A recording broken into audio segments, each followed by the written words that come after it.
Welcome to Rheumer Has It, the podcast that busts myths, highlights evidence, and inspires hope for living better with rheumatic disease.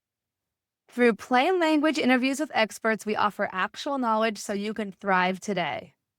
My name is Eileen. And my name is Cheryl. Join us as we bust myths and spotlight evidence. Yay. So today's topic is really near and dear to both of our hearts because we are both patients with rheumatoid arthritis and we are both really patient educators through all of our advocacy work. And our topic is how to spot misinformation, red flags, and similar like myths and just incorrect information online. This is really important to me because I do believe everyone should have the freedom and the power to make their own choices in their healthcare, but they should be able to do so from a valid set of data and information.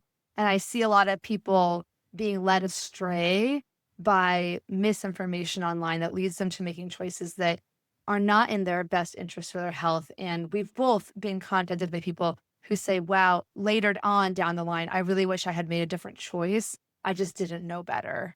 What about you? Why is this important to you? Well, very similar, everything that you have just said, obviously. But it's also important to me because when I was first diagnosed, I felt really lost on where to start and who to believe. I had never been sick before, so I didn't have any experience having to take medication for the rest of my life or having an autoimmune disease or having to go to the doctor basically every week. I went maybe once a year before, that kind of thing. So I was really lost at first, especially when I was kind of vocal and on the internet about talking about what I was going through. There was so much advice thrown at me from people from, just wacky cures, expensive natural supplements and things that they were trying to sell in an MLM scam. It was a bunch of false hope. People telling me, you shouldn't believe doctors, medications are going to make you sicker. And when you're newly diagnosed, especially going through like the grief process, it's really hard to tell, what is right and what is misinformation. Mhm. Yeah, I 100% agree, and thank you for sharing your personal reflections on that. We know that critical period right after you're diagnosed is so emotional, and it's a time that a lot of people do get swept away in these false claims or this claims based on incomplete scientific evidence. And I thought this was a great question that you and I discussed before recording. Why is misinformation so tempting, and what is the emotional implication if we never correct that misinformation? Well, if we continue to believe in something because it sounds too good to be true, we risk damaging our bodies Mhm. or spending thousands of dollars on something that doesn't work. And like I said, when we are in that grief process, we're going through a stage called bargaining. And for me, I remember going to the Vancouver Wellness Show. I pulled a whole bunch of money out of my bank account and I went and I tried anything. And I bought anything that would say that it would help me reduce inflammation and boost my immune system. Little did I know that I didn't want to boost my immune system. I was living with an autoimmune disease. Boosting my immune system with echinacea and ginseng and all those would actually worsen my disease because I have an overactive immune system. I have an autoimmune disease. So it can actually, if we do listen to that misinformation and we don't find out if it's bad for us, it can be quite damaging. For some people, it's cost them their lives. Yeah, and I have a great anecdote to share. It's not my own, but Dr. Kara Wada, who's the allergist, immunologist, and lifestyle medicine board certified doctor, she also has Sjogren's disease. And she shared, I think it takes a lot of humility as a doctor to be able to share her own personal experience where she got led astray by an unregulated supplement that she found online. She thought it was going to help her.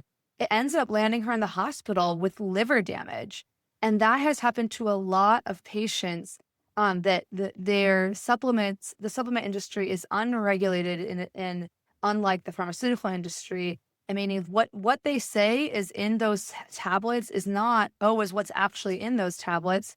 And furthermore, like things like turmeric, if you overdose on that, that's very, very bad for your liver as well. So what I think is a great irony here is that the natural stuff is marketed and claimed as so much safer only because it's natural, when really there are many things in the natural world that are poisonous or detrimental to the human body. So that's number one. And number two is, I would just also say my own experience with this has been more like, it's emotionally hard for me to address this topic of misinformation. Sounds weird because you're like, it's just information. It's either right or wrong, right? Well, my goal in like creating Arthritis Life and the podcast and Room to Thrive is helping people feel that they can feel empowered and feel hope that they can live a good life with their condition. But the kind of hope a lot of people want is this kind of hope that these misinformation people utilize, which is, if you just take my supplement, if you just take my program, you're going to never have pain again and never have fatigue again.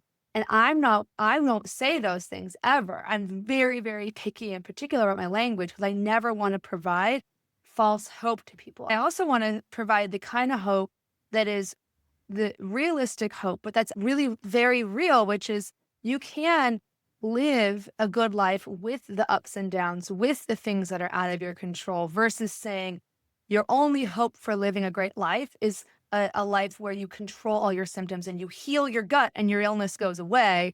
That's not the only kind of hope I'm interested in. You know what I mean? I just think that it gets really tricky because I feel like when I'm correcting misinformation, I feel like I'm taking away their hope because they're hopeful about this supplement. They're hopeful about this diet sometimes. And I feel horrible being like, well, you're probably not going to be able to go off your meds. Like, if that's your goal to go off your meds, that's probably not realistic for you. Like, knowledge is power, but ignorance is bliss. So I don't know. I don't know if you'd be able to feel the same way, but I just want everyone to be happy. And I know I can't make that true. Yeah, I agree. Like, it is really difficult as a patient who has been diagnosed for over a decade. When I meet somebody new, it's really hard to tell them you're gonna have a level of pain forever. You're gonna feel that fatigue forever. You're Oh, gonna need that totally. medication Yeah. forever. You're gonna have to try many different medications until you find one that works for you. These are all very difficult things that it is to come to acceptance to, and then also to tell other people. Well, I wish I could tell them, there's this one thing that helped me, Yeah. but it's been more of a combination of a bunch of different things. And most of them have all been backed by science in some way. So yeah, and I think it's really important you brought this up with your program. Your program is very realistic. You come from a medical background, but there is a lot of people out there who are selling false hope in coaching programs, saying I eliminated all my autoimmunity with XYZ and I'm selling the program. I can help you thrive, but Mhm. like thrive without autoimmune disease, not thrive with autoimmune disease. Nice. Yeah, yeah. I appreciate that distinction a lot, and a lot of people don't make that distinction. So Yeah. the next thing we're going to do is dig into what we've seen as patients and advocates and on chronically online people for over a decade in my case, the common misinformation we see about rheumatic diseases in general and why it's harmful. So I'll let you go first. Well, I think anybody listening to this probably knows we're going to start with natural is better myth. Well, natural is absolutely fantastic and it has its place in many different parts of our life, including our rheumatoid arthritis or rheumatic disease care. It is not always better. For example, I remember when my aunt was being treated with gold. Gold is a natural substance. It didn't stop her disease from progressing in her needle in a wheelchair. And like you have said, you quoted Dr. Karawada's experience as well, even as a healthcare professional. That was really surprising. It It was was before necessarily it was in medical school. Yeah. okay, cool. Yeah. That's Still, I very good mean, to yeah. know. Yeah. Yeah, but yeah, like it is easy to want to hope something natural is going to help us. It's also marketed that way. They want you to feel that you've got this influencer vibe of natural is better, everything is green and organic. It's greenwashing half the Mhm. time. Yeah, 100%. And I think alongside that, the next common misinformation we see is the fear mongering about, specifically about medications. And I just saw it like in two different discussion threads on Facebook this weekend, which is the medicines are worse than the disease, which now I think this is where it gets complicated. Each individual person's experience is valid. If you yourself, you may have mild rheumatoid arthritis and you had a genuinely horrific, like a allergic response to the medication, of course, in that case, like you'd rather have the disease than take this medication. It's directly harming you because you're allergic to it. There are cases where the med's worse than the disease, but if you good science is based on high quality, a series of high quality research articles and studies that look at ideally a large amount of people and say, what is the overall trend? And it's clear because now we have a pre and post group of people. We have the people before the current era of medications, and we have the people in the current era of rheumatoid arthritis and rheumatic disease. Targeted therapies, those people are doing substantially better. That population of people is living longer. They're having the highest rates of remission than we've ever seen in rheumatoid arthritis and related conditions because of the medications. So you really can't Yeah. say that the medications are worse than the disease, especially when the disease, when uncontrolled, takes on average 7 years off the lifespan of someone with RA. I'm gonna back that up a little bit more. It's not just helping us feel better, but it's actually reducing the amount of people that need wheelchairs, the reducing Joint replacements, yeah. joint replacement surgeries. It's even actually helping reduce serious comorbidities that come with rheumatic disease, like cardiovascular disease. It's helping reduce people reaching diabetes or even osteoporosis. There's many different things that our medications have helped reduce, not completely eliminate, unfortunately, but it has reduced this. And that's really important to think about because when we don't take our medications, even if we're not really in a flare, we could still have disease activity if we don't feel it. Really, really good point. The systemic nature of the condition is often forgotten because people just focus on the joints. I know the next one for you is vaccines. That's a hot button topic at this particular Yeah. time. Yeah. Yeah. What is the common stuff you see on that? Well, this is really recently. Obviously, the pandemic brought out a bunch of misinformation about vaccines, really brought it out. And it's been a hot topic since 2020, really. But Mhm. what I have been seeing lately in a lot of the Facebook groups for rheumatoid arthritis, and it could be happening in other autoimmune diseases too, but it's propaganda bots, is what I call them. And there has been a number of posts of people saying that the vaccine is what caused their rheumatoid arthritis or their autoimmune diseases, or it's made their disease worse, or there's other misinformation out there like the COVID vaccine in particular causes myocarditis when it's actually COVID that does. Mm. And so it's very, very touchy subject. I know that when I have spoken about being immunocompromised and why I believe in vaccines from, listening to the researchers, listening to my doctors versus somebody who has a YouTube channel, even though we are on YouTube right now. Yeah. It's just, gathering that information and knowing who to listen to, and then also knowing the risks of what can happen when you have an infection and you are on our medications, and knowing that it can actually do things like make our medication stop working for us. It can land us in the hospital. It can make our disease worse because we have to pause medication. So there's so many different reasons why me, as somebody who lives with rheumatoid arthritis, is passionate about busting those vaccine myths because it is so important for me to be protected from those infections and many other people with who are immunocompromised. And it to me, when I see these posts by obvious bots in these Facebook groups, and I'm really curious as what they're trying to do, what their agenda is. how damaging can that be for our community? Yeah, 100%. It's really a lot of people are saying in the field now that vaccines are a victim of their own success, meaning that because we don't see people walking around with the conditions as often that vaccines have prevented, people forget how how important vaccination is and such. So we're going to talk about that in a Yeah. different episode coming And up, by that's, the way. yeah, that's a privilege for us to experience because there's other Yes. countries that don't have the vaccines that we have, and they have, you can easily see what it's not like to have the proper vaccines. Yeah, absolutely. And by the way, we're not the only ones that are out here trying to counteract a lot of misinformation online.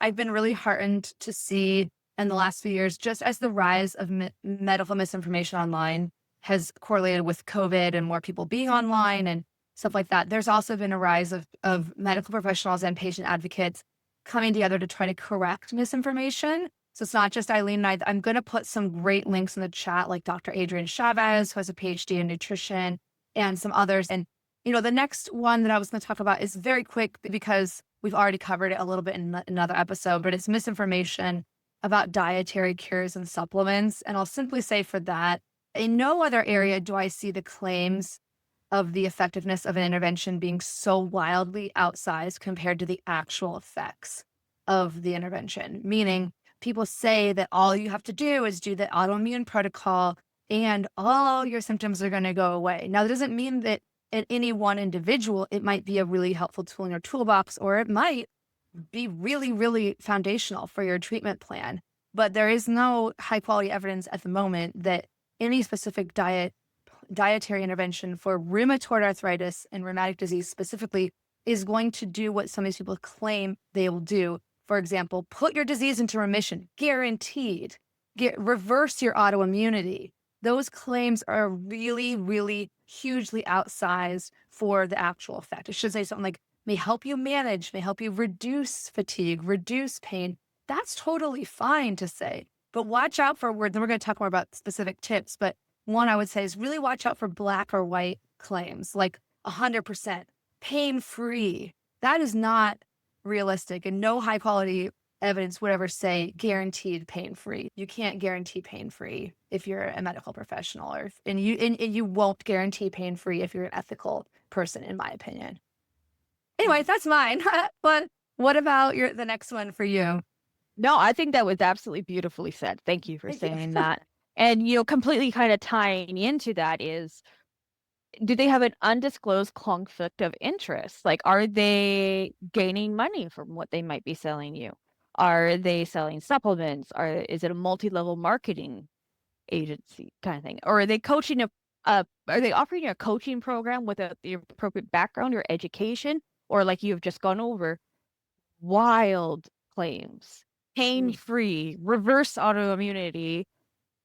I've very rarely heard any of them actually say remission because they don't know what remission is. They want to say cure, right?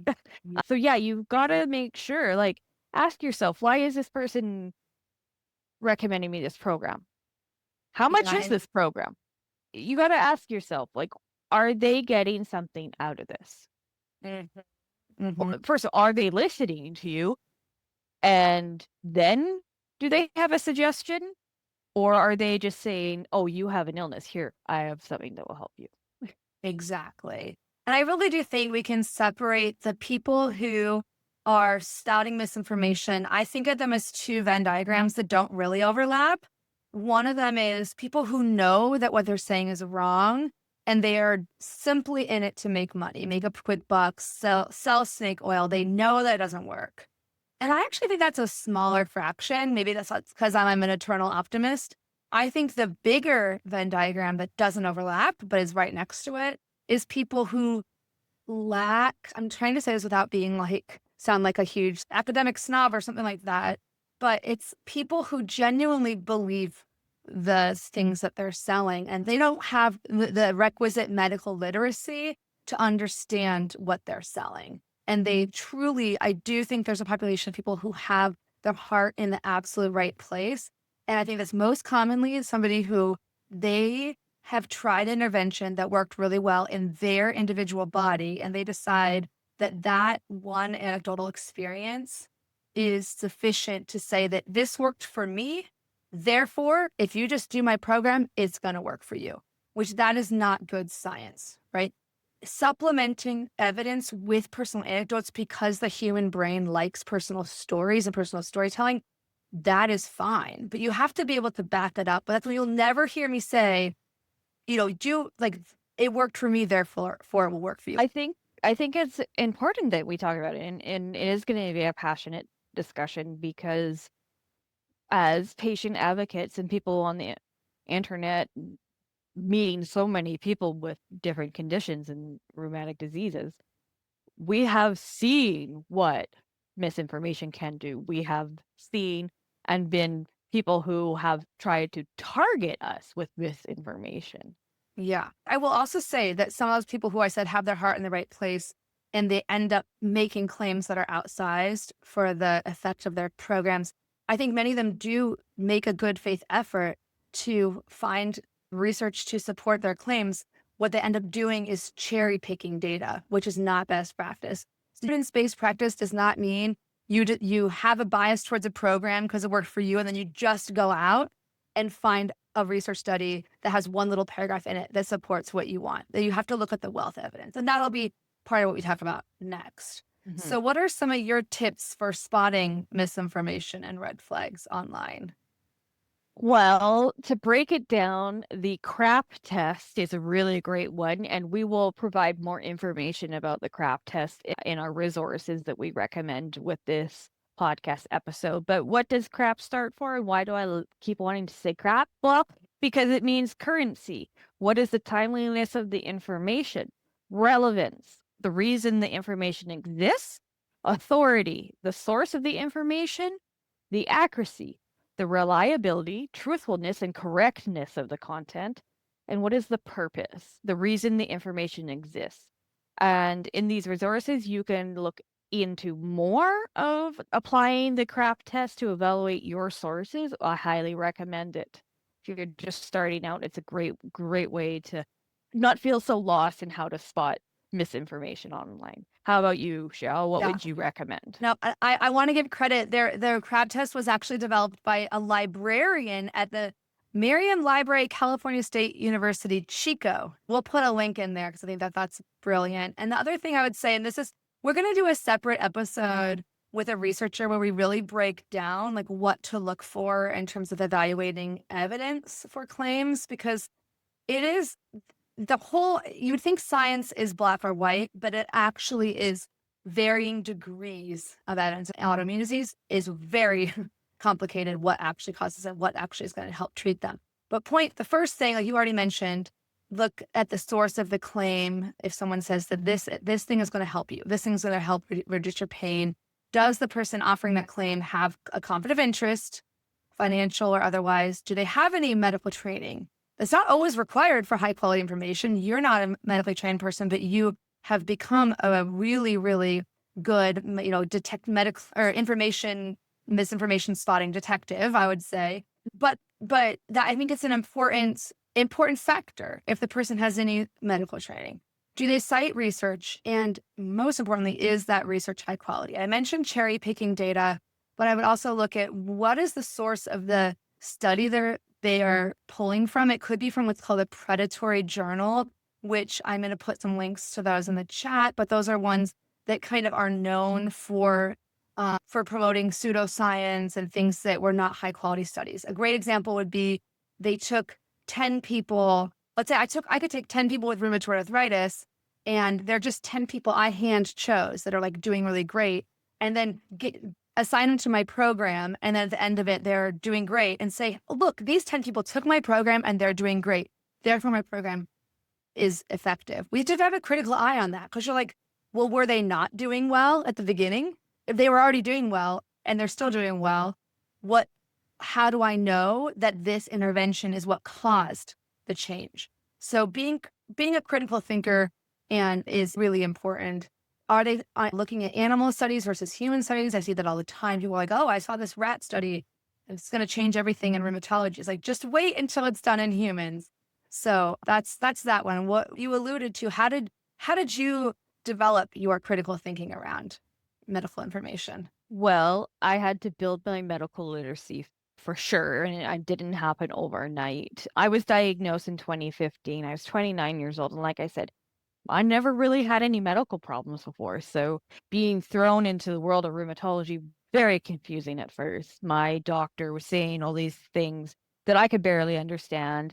And I wanted the easy information, but the easy information isn't necessarily going to be the one that helps me the most. So what really, really helped me build my health literacy and also understanding how to spot that misinformation was being a patient partner in research. I've been on the Arthritis Research Canada Patient Advisory Board since 2018. So I've had the opportunity to not only attend the Canadian, but the American and the European rheumatology conferences where all the research is presented at. Researchers from all over the world, rheumatologists, all these people, experts in rheumatology. So that's where I have learned what I know about rheumatology, not from a medical background, but being a passionate patient partner in research. And it has been one of the most beneficial things I've ever done in my life. So I think giving a chance to dive into research, which is very difficult first if you're coming out of it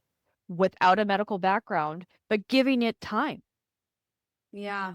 I love that. I think your experience is very inspiring. And, I learned a lot of my ability to think critically about this stuff, not just in my graduate degree in occupational therapy, but we did have a lot of statistics and a lot of, critical analyses of research studies. But I also learned it in my undergraduate. Went to a very good liberal arts college called Vassar College. And I really think that they did a great job from the first year there. They kept saying, go to the source, go to the source. So every single time you are going to make a claim about something, what is the source of that claim? And is there another explanation?